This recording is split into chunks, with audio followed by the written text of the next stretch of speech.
नमस्कार दोस्तों, ढोल में पोल चैनल में आप सब मित्रों का हृदय से अभिनंदन करता हूँ। दोस्तों, आज तक जो हमारी वर्ण व्यवस्था है, यानी ब्राह्मण, क्षत्रिय, वैश्य, शूद्र, इसके बारे में हम केवल इतना ही जानते हैं जितना कि हमने सुना है।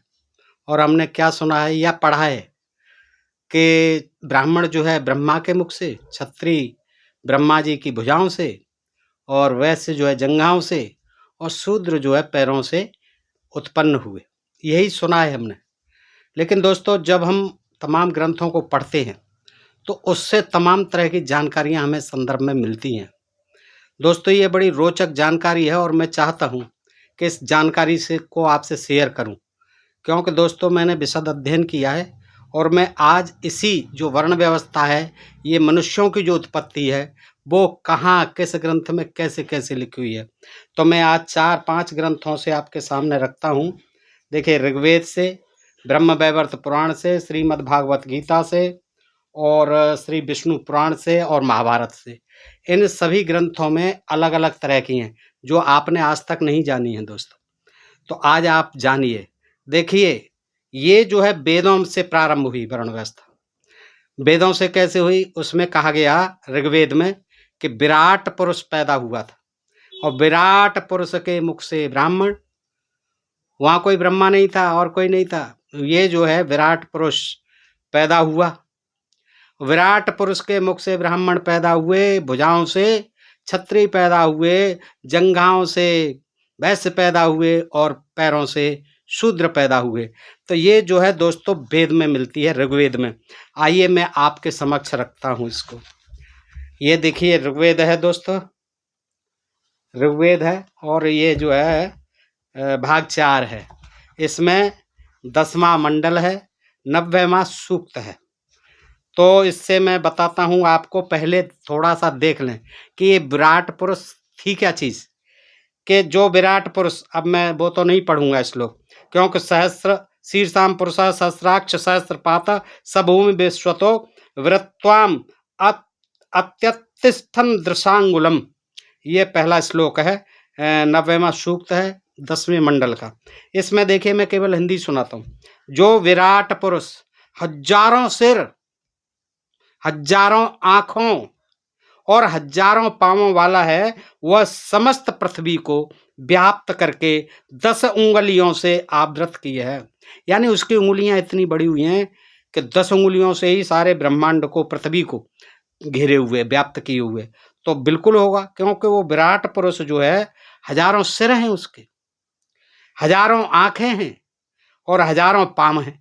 तो देखिए, तो ये जो है समस्त पृथ्वी को व्याप्त करके 10 उंगलियों से आवृत किए हुए है। विराट पुरुष, पहला श्लोक। तीसरा श्लोक है, विराट पुरुष संसार में भी, संसार से भी बड़ा है। अब जो देखिए, यहाँ संसार से भी बड़ा बता दिया कि विराट पुरुष इस संसार से भी बड़ा है, वह इस अविनाशी जीव जगत का भी स्वामी है। अन्न आदि द्वारा वृद्धि को प्राप्त होने वालों का स्वामी भी वो ही है। यानी जितने जीवधारी हैं जो अन्न पर पलते हैं, यानी भोजन पर पलते हैं, उन सबका जो है जन्मदाता वही है। अच्छा, वो सब विराट आदि पुरुष की उत्पत्ति हुई, वो भी पैदा हुआ विराट पुरुष। और देखिए, आंखें हैं जिसकी, सिर हैं, और 1000 पांव हैं।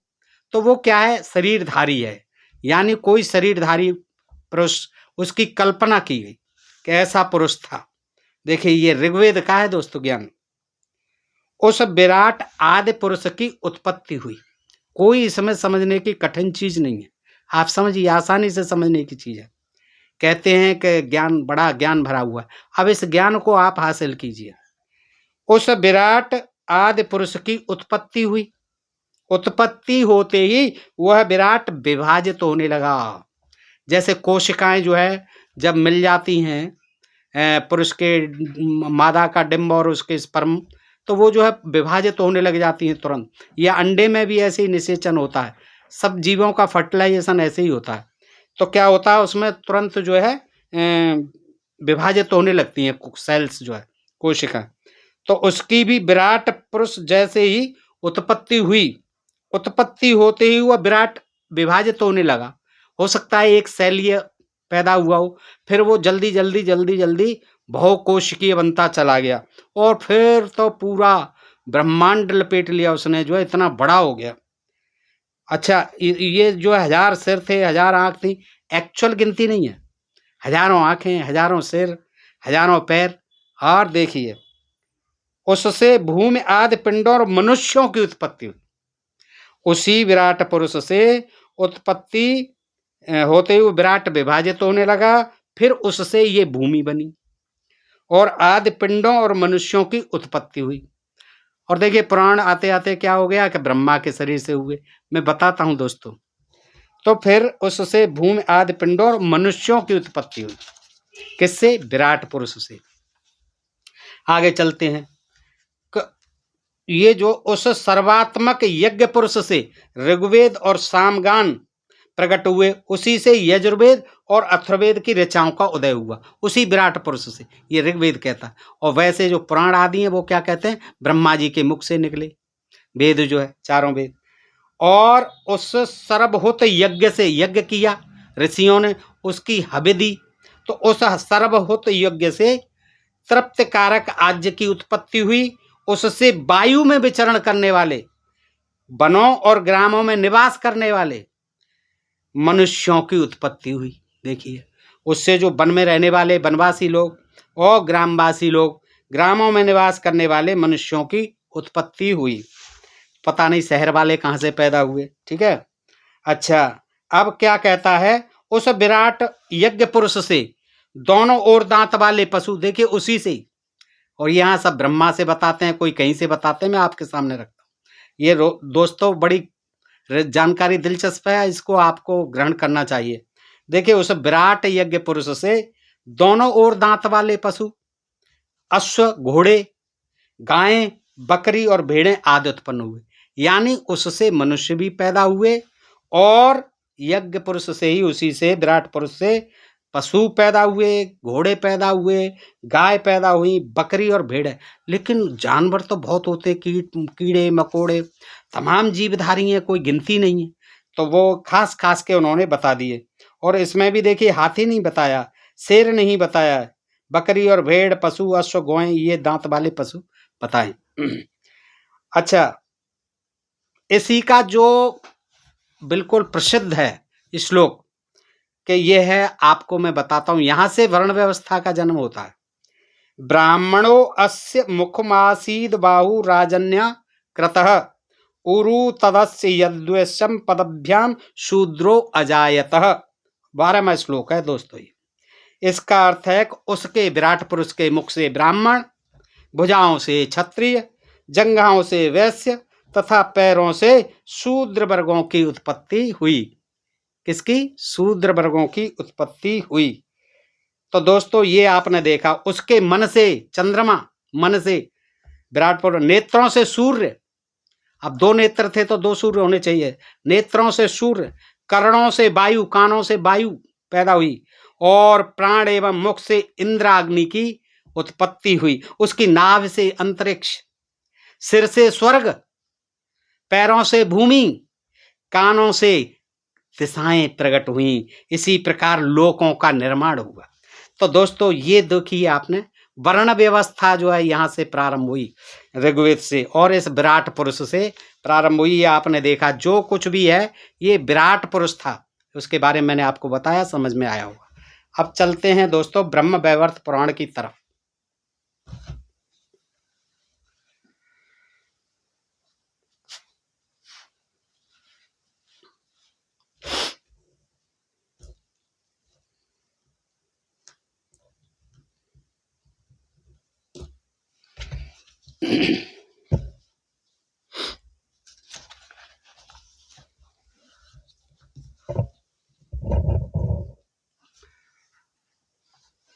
तो दोस्तों, ये देखिए, ये ब्रह्म वैवर्त पुराण है, गीता प्रेस गोरखपुर है। और इसमें जो है, ब्रह्म वैवर्त पुराण कहता है कि ये सारी सृष्टि, मनुष्य आदि, वर्ण व्यवस्था आदि, श्री कृष्ण से पैदा हुई है। श्री कृष्ण ने ये वर्ण व्यवस्था भी पैदा की, मनुष्य पैदा की। और ब्रह्मा, विष्णु, महेश, ये तीनों के जन्मदाता भी श्री कृष्ण हैं। दोस्तों ये जानकारी आज तक आपने नहीं सुनी होगी, आज सुनते हैं दोस्तों।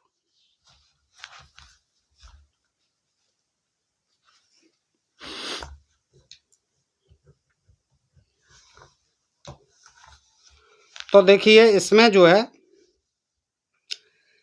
स्व ब्रह्म जगत को इस शून्यावस्था में देख मन ही मन सब बातों की आलोचना करके दूसरे किसी सहायक से रहित एकमात्र स्वेच्छामय प्रभु ने स्वेच्छा से ही सृष्टि रचना आरंभ की, यानी कृष्ण ने। सबसे पहले उन परम पुरुष श्री कृष्ण के, सुनते जाइए दोस्तों। आप ये समझते हैं, आपने यही सुना है कि सृष्टि की और ये मनुष्यों की, पशु पक्षियों की, सबकी रचना किसने की? ब्रह्मा ने। लेकिन ये बिल्कुल गलत है। देखिएगा, उसमें आपने ऋग्वेद में सुना विराट पुरुष, यहाँ देखिए ये कहता है ब्रह्म वैवर्त पुराण के सबसे पहले उन परम पुरुष श्री कृष्ण के दक्षिण पार्श्व से, यानी दक्षिण साइड से, दक्षिणी बगल से जगत के कारण रूप तीन मूर्तिमान गुण प्रकट हुए। तीन मूर्तिमान गुण प्रकट हुए। उन गुणों से महतत्व, अहंकार, पांच तन्मात्राएं और रूप, रस, गंध, स्पर्श और शब्द, ये पांच विषय क्रम से प्रकट हुए। तदनंतर श्री कृष्ण से साक्षात भगवान नारायण का प्रादुर्भाव हुआ। किसका? भगवान नारायण यानी विष्णु। किससे? दक्षिण पार्श्व से। किसके से? श्री कृष्ण के से। ये बात आज तक आपको पता नहीं चली होगी। अब देखिए श्री कृष्ण जो है द्वारका में पैदा हुए, वो द्वापर युग में, सॉरी द्वापर युग में पैदा हुए। विष्णु जी कब पैदा हुए? सतयुग में। ब्रह्मा जी कब पैदा हुए? सतयुग में। शिव जी कब पैदा हुए? सतयुग में। ये हुए देखिए कैसी उल्टी बात है, कैसा उल्टा ज्ञान है। अब देखिए आगे, तो साक्षात भगवान नारायण का प्रादुर्भाव हुआ, जिनकी अंग कांति श्याम थी। वे नित्य तरुण पीतम्बरधारी और बनमाला से विभूषित थे। उनके चार भुजाएं थी विष्णु के। उन्होंने अपने चार हाथों में क्रमशः शंख, चक्र, गदा और पद्म धारण कर रखे थे। उनके मुखार बिंद पर मुस्कान की छटा छा रही थी। वे रत्नमय आभूषण से विभूषित थे। सारंग धनुष धारण किए हुए थे। कौस्तुभ मणि उनके वक्षस्थल की शोभा बढ़ाती थी। तो नारायण ने उनकी जो है फिर वो की विनय याचना की, प्रार्थना की, स्तुति की। तो उन्होंने कहा कि जो वेदों के बीज, वेदोक्त फल के दाता और फल रूप हैं, वेदों के ज्ञाता, उसके विधान को जानने वाले तथा संपूर्ण वेद वेदताओं के शिरोमणि है, उन भगवान श्री कृष्ण को मैं प्रणाम करता हूँ। और वैसे कहते हैं श्री कृष्ण तो अंशावतार थे विष्णु के। आप दोस्तों ये पढ़ने की और समझने की चीज़ें हैं। ये चीज़ आपने केवल सुन ली हैं और उसी को मानते हैं कि ब्रह्मा सृष्टि के रचयिता, ब्रह्मा ने सब कुछ बनाया है, मुख से पैदा कर दिए ब्राह्मण। यही सारी चीज़ें सुनी है, छत्री भुजाओं से है, जांघों से जो है वैश्य और शूद्र पैरों से। केवल आपने इतना ही जाना। आप देख लीजिए ये जानकारी आपको आज तक नहीं होगी कि किससे पैदा हो गए? विष्णु जी कृष्ण जी से। कौन कहता है? ब्रह्म वैवर्त पुराण। आगे देखिए, तत्पश्चात परमात्मा श्री कृष्ण के वाम पार्श्व से, यानी वाम उल्टे उल्टे यानी बगल से है, बाईं बगल से, बाईं बगल से जो है भगवान शिव प्रकट हुए। उनकी अंग कांति शुद्ध स्फटिक मणि के समान निर्मल एवं उज्जवल थी। उनके 5 मुख थे, उनकी 4 भुजाएं थी, मुख एक ही था। इनके जो है 5 मुख थे। किसके? ब्रह्मा जी के। और दिशाएं ही उनके लिए वस्त्र थीं, यानी नंगे पैदा हुए थे। उन्होंने मस्तक पर तपाए हुए सुवर्ण के समान पीले रंग की जटाओं का भार धारण कर रखा था। जटाएं भी साथ आईं, लेकिन कपड़े नहीं पहन के आए। वो पीतम्बरधारी बन के आए विष्णु जी, सारे हाथों में लेकर के शंख, चक्र, गदा, पद्म। और ये जो है कमंडल धारण किए हुए थे। मस्तक पर तपाए हुए सुवर्ण के समान पीले रंग की जटाओं का वारण धारण कर रखे थे। उनका मुख मंद मंद मुस्कान से प्रसन्न दिखाई देता था। उनके प्रत्येक मस्तक में 3-3 नेत्र थे। ओहो, देखिए 5 मुख थे ब्रह्मा जी के, जो श्री कृष्ण के बाएं अंग से पैदा हुआ। और 3-3 नेत्र थे। कितने नेत्र हो गए? 15। अब बताइए 3-3 का क्या हिसाब है? उनके सिर पर चंद्राकार मुकुट शोभा पाता था। मुकुट पहन के आए थे। परमेश्वर शिव ने हाथों में त्रिशूल, पट्टेस और जपमाला ले रखी थी। ये हुआ, ठीक है। इनके जो है 5 मुख थे। उन्होंने मस्तक पर तपाए हुए स्वर्ण के समान पीले रंग की जटाओं का धारण कर रखा था। तो ये जो है शिव जी पैदा हो गए दोस्तों। अब चलते हैं, तो क्या कहते हैं शिव जी? ब्रह्म तेज से जाज्वल्यमान भगवान शिव वैष्णवों के शिरोमणि हैं। वैष्णवों के, जब विष्णु जी हैं वैष्णवों के शिरोमणि, और ये तो शैवों के हैं, तो ये वैष्णवों के शिरोमणि हैं। प्रकट होने के पश्चात, जैसे ही प्रकट हुए, श्री कृष्ण के सामने खड़े हो भगवान शिव ने भी हाथ जोड़कर उनका स्तवन किया। इन्होंने भी स्तवन किया और फिर बैठ गए पास में। आगे क्या होता है? तत्पश्चात श्री कृष्ण के नाभि कमल से, अब वहां क्या कहते हैं? विष्णु की नाभि कमल से ब्रह्मा जी पैदा हुए। और ये ब्रह्म वैवर्त पुराण कहता है कि तत्पश्चात श्री कृष्ण के नाभि कमल से बड़े बूढ़े महातपस्वी ब्रह्मा जी प्रकट हुए। उन्होंने अपने हाथ में कमंडल ले रखा था। उनके वस्त्र, दांत और केस सभी सफेद थे। उनके वस्त्र, दांत और केस सभी सफेद थे। 4 मुख थे, इनके 4 मुख थे, और उनके 5 मुख थे शंकर जी के। ये जो है 4 मुख लेके आए ब्रह्मा जी, योगियों के ईश्वर, शिल्पियों के स्वामी। ये सृष्टि के स्वामी, रचयिता नहीं। किसके? शिल्पियों के। शिल्पी कौन होते हैं? शूद्र। शिल्पियों के स्वामी और सबके जन्मदाता गुरु हैं। तपस्या के फल देने वाले हैं और संपूर्ण संपत्तियों के जन्मदाता हैं। वे ही सृष्टा हैं, वो ही विधाता हैं। अब सृष्टा और विधाता कहाँ रहे? श्री कृष्ण जी हैं, इनके जन्मदाता और सृष्टा और विधाता। लेकिन उनको कहते हैं, देखिए आगे देखें, कि वे ही सृष्टा और विधाता हैं तथा समस्त कर्मों के कर्ता धर्ता एवं संहर्ता हैं। चारों वेदों को वे ही धारण करते हैं। अब देखिए, चारों वेदों को वो ही धारण करते हैं। और जबकि उस समय क्या कहा गया ऋग्वेद में, कि चारों वेद जो है विराट पुरुष से निकले। वे वेदों के ज्ञाता, वेदों के प्रकट करने वाले और उनके पति पालक हैं। और वेदों में ब्रह्मा का दूर दूर तक नाम नहीं है। उनका शील स्वभाव सुंदर है। न श्री कृष्ण का कहीं नाम है। श्री कृष्ण का एक जगह जिक्र आया है, वो भी राक्षस में, कृष्णासुर के रूप में, जिसे इंद्र ने मारा है, ऐसा जिक्र आया। तो उनका शील स्वभाव सुंदर है। वे सरस्वती के कांत, ये देखिए, कांत यानी पति, सरस्वती जबकि पुत्री बताई जाती हैं, वो सरस्वती के कांत यानी पति, शांत चित्त और कृपा की निधि हैं। उन्होंने श्री कृष्ण के सामने खड़े हो दोनों हाथ जोड़कर उनका स्तवन किया। उस समय उनके संपूर्ण अंगों में रोमांच हो आया तथा उनकी ग्रीवा भगवान के सामने भक्तिभाव से झुकी हुई थी। ब्रह्मा जी बोले, जो तीनों गुणों से अतीत और एकमात्र अविनाशी परमेश्वर हैं, जिनमें कभी कोई विकार नहीं होता, जो अव्यक्त और व्यक्त रूप हैं और गोप वेश धारण करते हैं, उन गोविंद श्री कृष्ण की मैं वंदना करता हूँ, जिनकी नित्य किशोर अवस्था है, जो सदा शांत रहते हैं, जिनका सौंदर्य करोड़ों कामदेवों से भी अधिक है, तथा जो नूतन जलधर के समान श्याम वर्ण है, उन परम मनोहर गोपी बल्लभ को मैं प्रणाम करता हूँ। ब्रह्मा जी करते हैं।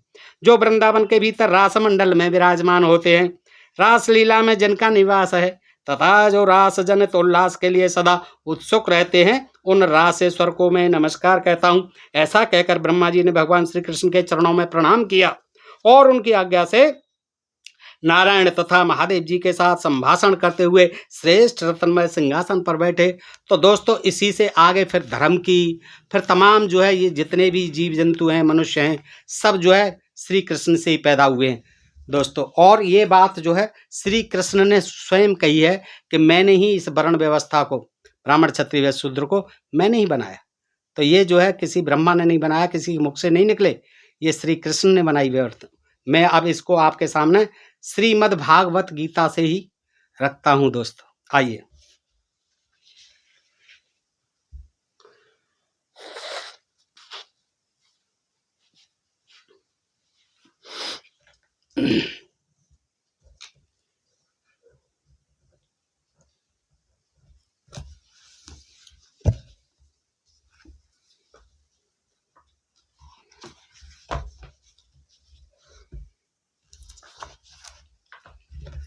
देखिए, ये श्रीमद्भागवत गीता तत्व विवेचन हिंदी टीका है।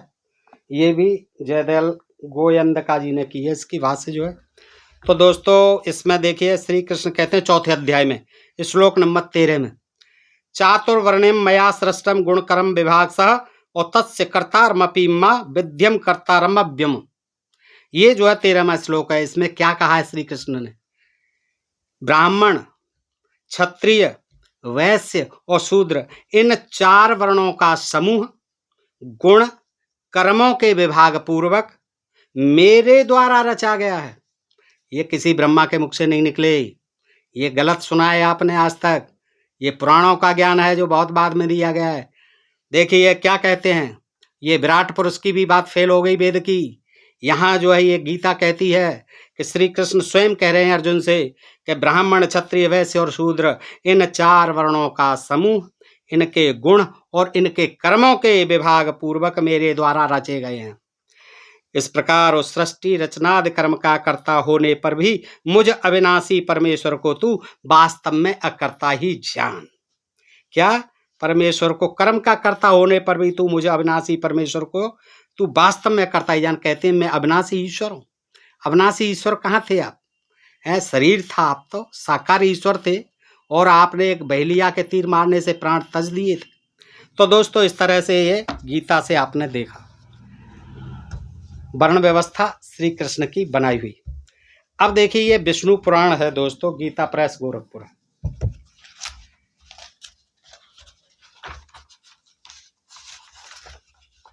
इसमें ये कहते हैं 6ठा अध्याय है दोस्तों, पृष्ठ 26, और ये गीता प्रेस गोरखपुर। इसमें मैत्रेय जी कहते हैं किससे? पराशर जी से, कि हे भगवान आपने जो अर्वाक श्रोता मनुष्यों के विषय में कहा उनकी सृष्टि ब्रह्मा जी ने किस प्रकार की, यहाँ ब्रह्मा जी को बताया, यह विस्तार पूर्वक कहिए। तो श्री प्रजापति ने ब्राह्मणादि वर्ण को जिन जिन गुणों से युक्त और जिस प्रकार रचा तथा उनके जो जो कर्तव्य कर्म निर्धारित किए वह सब वर्णन कीजिए। ये श्री मैत्रेय जी ने प्रश्न किए, जिज्ञासा प्रकट की। तो श्री पाराशर जी कहते हैं कि हे द्विज श्रेष्ठ, जगत रचना की इच्छा से युक्त सत्य संकल्प श्री ब्रह्मा जी के मुख से पहले सत्व प्रधान प्रजा उत्पन्न हुई, यानी सत्व प्रधान का सतोगुणी यानी ब्राह्मण पैदा हुए। तदनंतर उनके वक्षस्थल से रज प्रधान यानी रजोगुण प्रधान जनता उत्पन्न हुई, प्रजा उत्पन्न हुई, और जंगाओं से रज तथा तम विशिष्ट सृष्टि हुई। जंगाओं से यानी वैश्य पैदा हुई है। द्विजोत्तम चरणों से ब्रह्मा जी ने एक और प्रकार की प्रजा उत्पन्न की, वह तम प्रधान थी।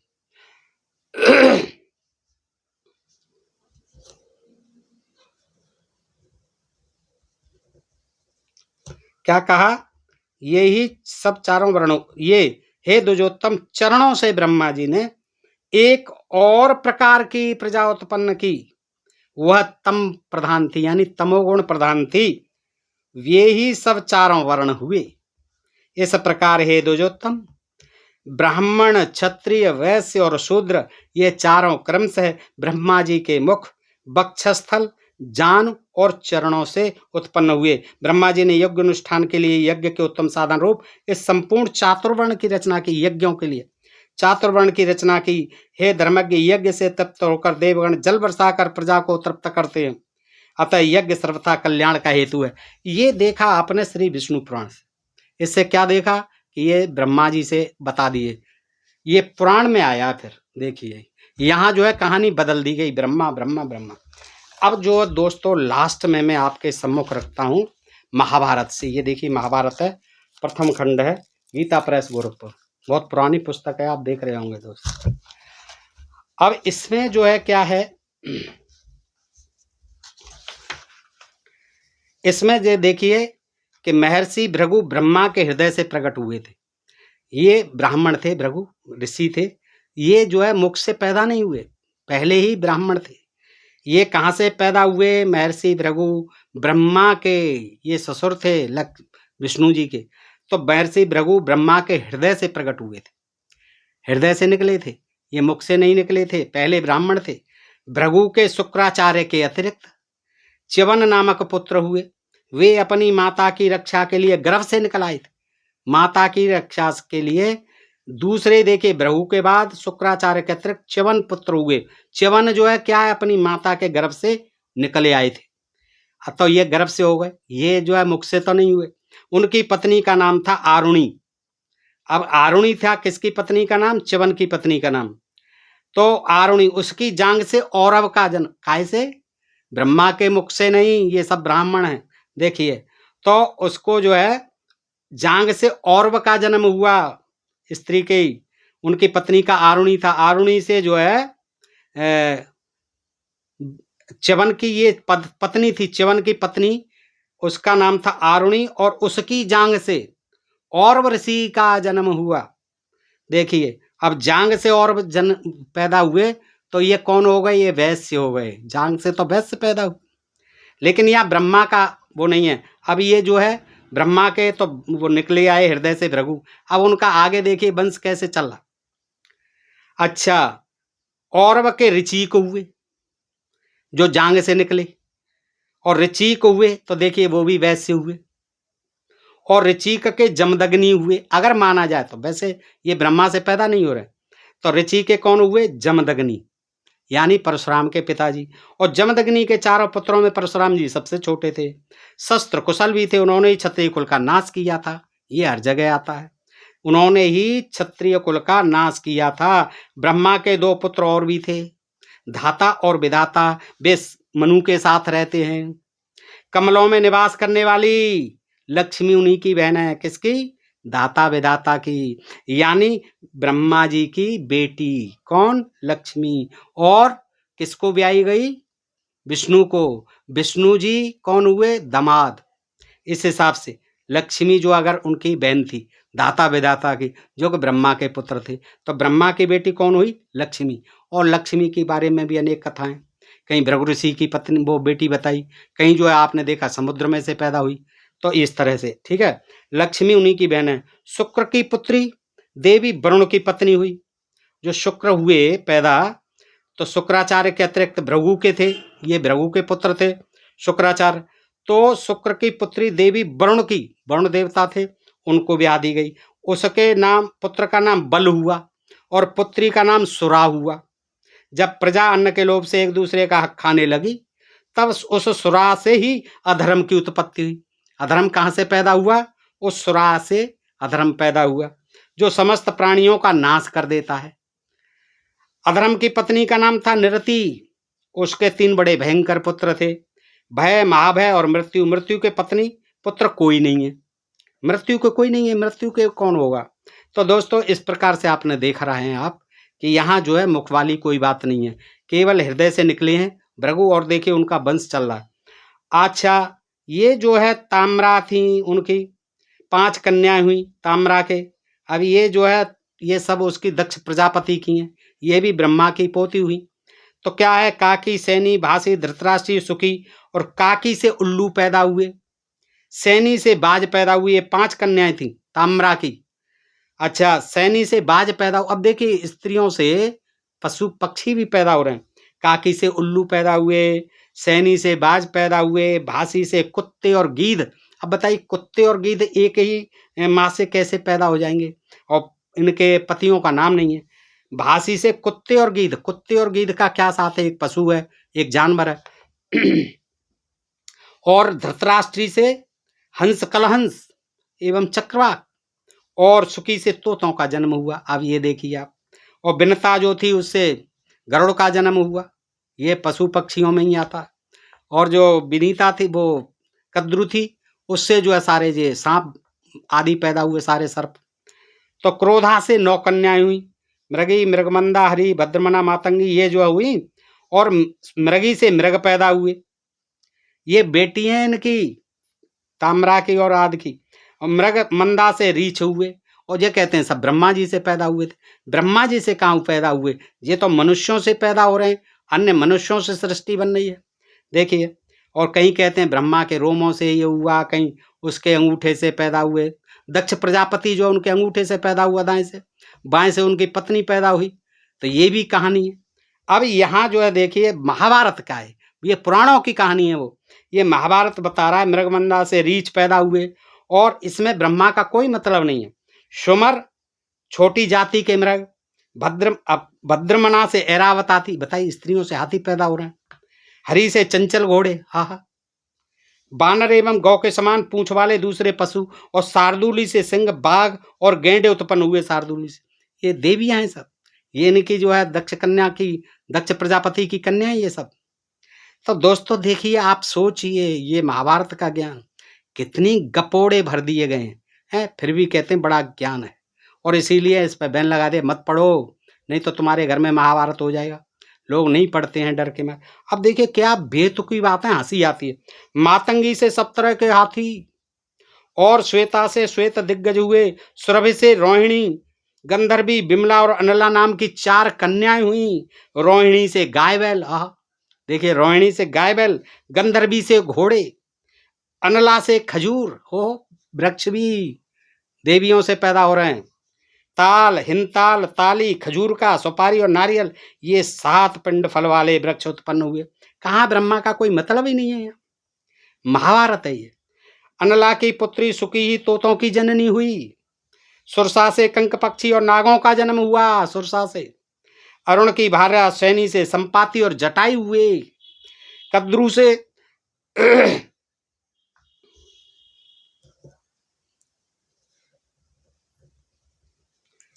अब देखिए ये जो है वृक्ष भी उत्पन्न हो रहे हैं, 7 पिंड फल वाले, जो खजूर का, सुपारी और नारियल, बताइए ये भी स्त्रियों से पैदा हो रहे हैं। अनला की पुत्री सुकी ही तोतों की जननी हुई। सुरसा से कंक पक्षी और नागों का जन्म हुआ। सुरसा से अरुणा की भार्या सैनी से संपत्ति और जटायु हुए। कद्रू से सर्पों की उत्पत्ति तो कही ही जा चुकी है। अब बताइए, सर्पों की उत्पत्ति कद्रू से हो रही थी। ये भी सब दक्ष कन्या की, दक्ष प्रजापति की कन्या है सब, आगे चल करके उन्हीं की बेटियों की बेटी हैं। इस प्रकार मुख्य मुख्य प्राणियों की उत्पत्ति का वर्णन किया गया। मुख्य मुख्य उत्पत्ति, इस वृतांत का श्रवण करने से पापियों के पाप तो छूटते ही हैं, सर्वज्ञता की भी प्राप्ति होती है। बताइए कितना अंधविश्वास, कितना अज्ञान, कितनी मूर्खता भरी बातें लिख दी। और ऐसे कह रहे हैं इसको सुनने से पापियों के तो पाप छूटते ही हैं, सर्वज्ञता की भी प्राप्ति होती है, यानी आदमी सर्वज्ञ बन जाता है, महाज्ञानी महाविद्वान बन जाता है इसको सुनने से। महामूर्ख और महाजाहिल बन जाता है, और लिखने वाला भी ये महामूर्ख और जाहिल है, इसको कोई पता ही नहीं है, अंट संट पता नहीं, भांग धतूरा पता नहीं क्या खा करके, या कौन सी मदरा आदि पी करके। बताइए क्या मतलब है? आप बच्चा भी नहीं मानेगा इन चीजों, आप मानेंगे क्या? अगर मानते हैं तो बताइए कि ये सही है, हैं? देखिए क्या जो है मुख्य प्राणी की उत्पत्ति का इस वृतांत को श्रवण करने से पापियों के तो पाप छूटते ही, आदमी सर्वज्ञ बन जाता है और अंत में उत्तम गति मिलती है। उत्तम गति तो मिलती है, सबको गति मिलती है। तो दोस्तों इस प्रकार आपने देखा कितनी जो है अविज्ञान है, कितनी ये मिथ्या, कितनी अंधविश्वास और पाखंड की जननी, ये सारी चीजें जो है इस महाभारत में तो सबसे ज्यादा हैं दोस्तों। आप पढ़ेंगे तो आप स्वयं जान पाएंगे। दोस्तों ये आदि पर्व है, आदि पर्व की कथा है संक्षिप्त महाभारत से, पृष्ठ 31। आप पढ़ सकते हैं दोस्तों। बताइए आपको ये जानकारी कैसी लगी? अच्छी लगी हो तो अपने मित्रों में अधिकाधिक शेयर करें। अपने प्रिय चैनल ढोल में पोल को सब्सक्राइब करते रहें, ताकि हम ऐसे ही अंधविश्वास जनित पाखंड के जनक तमाम प्रसंगों को आपके सामने लाते रहें। फिर मिलते हैं ऐसे प्रसंग के साथ आपको आगे वीडियो में। तब तक के लिए आप सब मित्र जो है मस्त रहें, स्वस्थ रहें दोस्तों। आपको सारी शुभकामनाएं और आप सबको हृदय से आभार, नमस्कार, जय भारत, जय इंडिया दोस्तों।